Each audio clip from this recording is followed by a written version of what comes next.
আসসালামু আলাইকুম প্রিয় সুধী, আশা করি মহান রবের কৃপায় সকলে সুস্থ আছেন। আজকের পর্বে আমরা আলোচনা করতে যাচ্ছি মানসা মুসা, ইতিহাসের সবচেয়ে ধনী ব্যক্তি সম্পর্কে। আপনাদের যদি প্রশ্ন করা হয় পৃথিবীর সবচেয়ে ধনী ব্যক্তি কে, তাহলে সকলে উত্তরে বলবেন জেফ বেজস, বিল গেটস বা এলন মাস্কের নাম। কিন্তু এমন একজন ধনী ব্যক্তি ছিলেন যার কাছে এরা কিছুই নয়। আজকের এই প্রতিবেদনে আমরা জানব বিশ্বের সবথেকে ধনী ব্যক্তি এবং মুসলিম শাসক মানসা মুসা সম্পর্কে। কিছুদিন আগে ফোর্বস ম্যাগাজিনে প্রকাশিত হয়েছে বিলিয়নিয়রের তালিকা।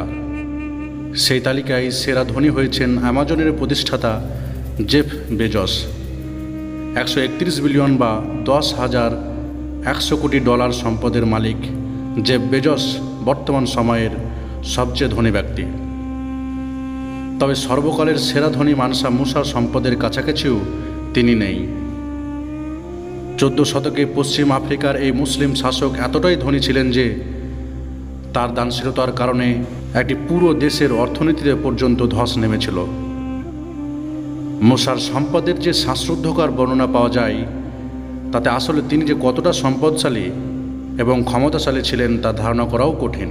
ইউনিভার্সিটি অব ক্যালিফোর্নিয়ায় ইতিহাস বিভাগের সহযোগী অধ্যাপক রোডলফ বুচওয়ার বলেন, কারো পক্ষে যতটা বর্ণনা করা সম্ভব তার চেয়েও ধনী ছিলেন মানসা মুসা। 2012 সালে একটি মার্কিন ওয়েবসাইট সেলিব্রিটি নেটওয়ার্থ তার মোট সম্পদের মূল্য 40,000 কোটি ডলার বলে একটি ধারণা দেয়। তবে অর্থনীতির ইতিহাসবিদরা একমত যে সংখ্যা দিয়ে তার সম্পদের কোনো সঠিক ধারণা দেওয়া অসম্ভব। 1280 সালে একটি শাসক পরিবারের জন্ম মানসা মুসা। তিনি ক্ষমতায় আসার আগে মালি সাম্রাজ্যের শাসক ছিলেন। তার ভাই মানসা আবু বকর 1312 খ্রিস্টাব্দে আবু বকর সিংহাসন ত্যাগ করে একটি অভিযানে বের হন। 14দশ শতকের সিরীয় ইতিহাস শিহাব আল উমারির বর্ণনা অনুযায়ী আটলান্টিক মহাসাগর এবং তার ওপারে কি আছে তা নিয়ে মারাত্মক কৌতূহলী ছিলেন আবু বকর। বলা হয় 2000 জাহাজ এবং হাজার হাজার পুরুষ, নারী এবং দাসদাসী নিয়ে সমুদ্রে পাড়ি জমান তিনি এবং এরপর আর কখনো ফিরে আসেননি। উত্তরাধিকার সূত্রে ভাইয়ের ফেলে যাওয়া রাজত্বের শাসনভার নেন এই মানসা মুসা। তার শাসনামলে মালি রাজত্বের আকার বাড়তে থাকে। তিনি তার রাজত্বে আরও 24টি শহর যুক্ত করেন, যার একটি ছিল টিম্বাকুটু। তার রাজত্ব বিস্তৃত ছিল প্রায় 2000 মাইল জুড়ে। আটলান্টিক মহাসাগর থেকে শুরু করে বর্তমান Niger, Senegal, Mauritania, Mali, Burkina Faso, Gambia, Guinea Bissau, Guinea এবং আইভরি কোস্টের বড় অংশ ছিল তার রাজত্বে। এই বিশাল সাম্রাজ্যের সাথে তার আয়ত্তে আসে মূল্যবান খনিজ সম্পদ, বিশেষ করে স্বর্ণ এবং লবণ। ব্রিটিশ মিউজিয়ামের হিসাবে মানসা মুসার শাসনামলে তৎকালীন বিশ্বে যে পরিমাণ স্বর্ণের মজুদ ছিল তার অর্ধেকই ছিল মালিতে, আর তার সবটারই মালিক ছিলেন মানসা মুসা। শাসক হিসাবে মধ্যযুগের সবচেয়ে মূল্যবান সম্পত্তির প্রায় অফুরান যোগান ছিল মানসা মুসার। বড় বাণিজ্যিক কেন্দ্রগুলো তার সাম্রাজ্যে স্বর্ণ এবং অন্যান্য পণ্যের ব্যবসা করত। সেই বাণিজ্য থেকে আরও সম্পদশালী হয়ে ওঠেন মানসা মুসা। মালি সাম্রাজ্যে স্বর্ণের বিশাল মজুদ থাকলেও এই রাজত্ব বহির্বিশ্বে অতটা পরিচিত ছিল না। তবে ধর্মপ্রাণ মুসলিম মানসা মুসা যখন সাহারা মরুভূমি এবং মিশর পার হয়ে মক্কায় হজ পালনের উদ্দেশ্যে যাওয়ার সিদ্ধান্ত নিলেন, তখনই সেই অবস্থার পরিবর্তন হতে শুরু করলো। বলা হয় 60,000 মানুষের একটি দল নিয়ে মালি ত্যাগ করেন মুসা। তার সেই দলে ছিলেন সম্পূর্ণ মন্ত্রী পরিষদ, কর্মকর্তারা, সৈনিক, কবি, ব্যবসায়ী, উট চালক এবং 12,000 দাসদাসী। একই সাথে খাবারের জন্য ছিল ছাগল এবং ভেড়ার এক বিশাল বহর। মরুর বুক দিয়ে যেন একটি শহর চলছিল, যে শহরের একজন দাসের গায়েও স্বর্ণখচিত পারস্যের সিল্কের জামা পরিহিত ছিল।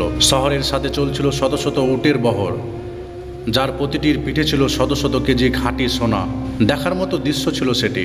সেই দেখার মতো মানুষ পাওয়া গেল যখন পুরো দলটি কায়রোতে পৌঁছলো। কায়রোতে মানসা মুসার ভ্রমণ সেখানকার বাসিন্দাদের মনে এতটাই দাগ কেটেছিল যে তার ভ্রমণের 12 বছর পর যখন আল ওমারি শহরটিতে যান, তখন মানুষের মুখে মুখে ছিল মানসা মুসার সতীবাক্য। কায়রোতে 3 মাস অবস্থানের সময় তিনি যে হারে মানুষকে স্বর্ণদান করেছেন তাতে পরবর্তী 10 বছর ওই পুরো অঞ্চলে স্বর্ণের দাম তলানিতে গিয়ে পৌঁছায়। অর্থনীতি ভেঙে পড়ে। যুক্তরাষ্ট্রভিত্তিক প্রযুক্তি প্রতিষ্ঠান smartasset.com-এর এক হিসাবে মানসা মুসার মক্কা যাত্রার ফলে স্বর্ণের যে অবমূল্যায়ন হয় তাতে পুরো মধ্যপ্রাচ্যে তৎকালীন সময়ে $150 কোটি অর্থনৈতিক ক্ষতি হয়েছিল। ফেরার পথে আবারও মিশর পার হন মানসা মুসা। অনেকের মতে যে সময় দেশটির অর্থনীতিকে সাহায্য করার চেষ্টা করেন তিনি, চড়া সুদে তিনি বেশ কিছু স্বর্ণ ধার করে সেগুলি তিনি বাজার থেকে তুলে নেন। আবার অনেকে বলেন তিনি এত বেশি খরচ করেন যে তার স্বর্ণ শেষ হয়ে যায়। লন্ডনের স্কুল অফ আফ্রিকান এবং ওরিয়েন্টাল স্ট্র্যাটেজির লুসি ডোরান বলেন, মালির চারণ কবি যারা কিনা গানের সুরে ইতিহাস বর্ণনা করতেন তারা মানসা মুসার প্রতি ক্ষিপ্ত হয়ে ওঠেন। তিনি মালির এত বেশি স্বর্ণ দান খয়রাত করেন যে তারা চারণ কবিরা তাদের গানে মানসা মুসার প্রশংসা করেন না, কারণ তারা মনে করেন তিনি দেশটির সম্পদ বিদেশের মাটিতে নষ্ট করেছেন। মানসা মুসা তার তীর্থযাত্রার যে প্রচুর পরিমাণ স্বর্ণ খরচ অথবা নষ্ট করেছেন তাতে কোনো সন্দেহ নেই, তবে তার এই অতি দানশীলতাই তাকে বিশ্বের নজরে এনে দেয়। মানসা মুসা আক্ষরিক অর্থেই মালি এবং নিজেকে বিশ্বের মানচিত্রে স্থান করে দেন। 1375 সালের একটি কাতালান মানচিত্রে টিম্বাকটুর উপরে একজন আফ্রিকান রাজা স্বর্ণের টুকরো হাতে বসে থাকার ছবি দেখা যায়। তিনি হলেন মানসা মুসা। দূর দূরান্ত থেকে মানুষজন টিম্বাকটু দেখতে আসা শুরু করে দেন। 19 শতকেও টিম্বাকটু ছিল কিংবদন্তি হারিয়ে যাওয়া এক স্বর্ণের শহর।